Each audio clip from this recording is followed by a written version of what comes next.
For decades, the Middle East's most bitter rivalry smoldered in the shadows.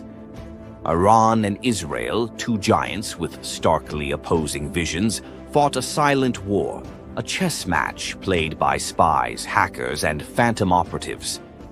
Ships blazed in the night in the Persian Gulf. Nuclear scientists vanished under mysterious circumstances. Computer viruses reshaped the world's idea of modern warfare. All the while, both capitals publicly denied involvement, clinging to a fragile, unwritten agreement. Escalation must be avoided at all costs. But in the spring of 2024, that centuries-old game of shadows came to a crashing halt when Israeli missiles lit up the skyscape over Isfahan, and Iran retaliated with direct drone and missile strikes.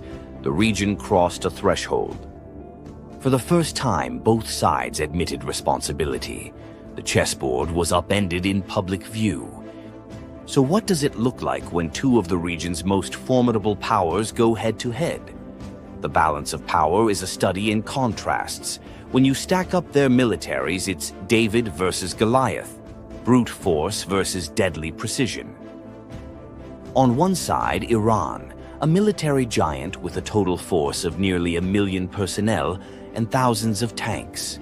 But its real strategy is a massive swarm, a vast arsenal of ballistic missiles and drones that can hit anywhere in Israel. Israel, on the other hand, is a master surgeon, banking on technology and training. It has a smaller active military but can call up 500,000 highly trained reservists. Its biggest advantage is air dominance, with the F-35 stealth fighter, a ghost to enemy radar. This air power is protected by a multi-layered shield, Iron Dome, David's sling, and the Arrow system, built to stop everything from small rockets to ballistic missiles. And then there's the elephant in the room. It's widely believed that Israel has nuclear weapons, the ultimate card up its sleeve. If this powder keg ignites, their game plans would be as different as their armies. Iran would almost certainly fight a war of 1,000 cuts. It would embrace asymmetric warfare, launching massive waves of missiles and drones, activating its strongest ally, Hezbollah, to open a devastating second front.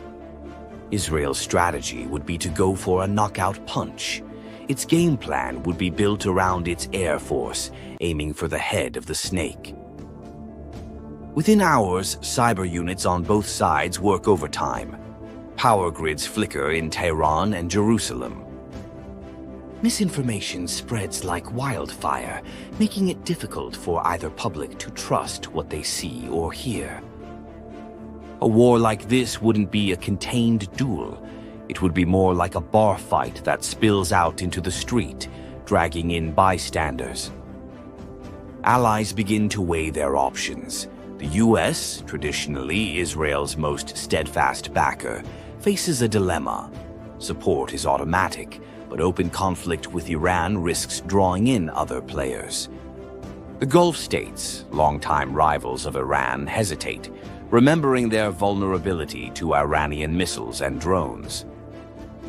Russia and China, eyeing US moves, subtly feed the chaos, offering diplomatic mediation with one hand and covert support with the other.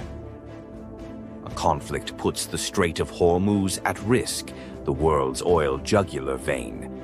Any disruption there is like a heart attack for the global economy. Oil prices would spike, triggering a worldwide recession. And what about their neighbors? Already fragile countries like Lebanon, Syria, and Iraq could be plunged into even deeper chaos.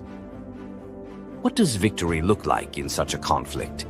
For Israel, it's about survival and deterrence. For Iran, it's about resilience and proving it can't be cowed. Neither side expects to win in the traditional sense. But even as militaries maneuver, the human cost mounts. Civilian casualties, mass displacement, economies in freefall. And over it all looms the unspoken specter, nuclear weapons, As the conflict drags on, that red line begins to blur. A long, drawn-out conflict would be a catastrophe for both nations and could set the entire Middle East on fire. This is no longer a what-if, it's a clear and present danger. The moves that Tehran, Tel Aviv, and Washington make in the coming days and weeks will determine if they can pull back from the brink or if the whole world gets dragged over the edge with them.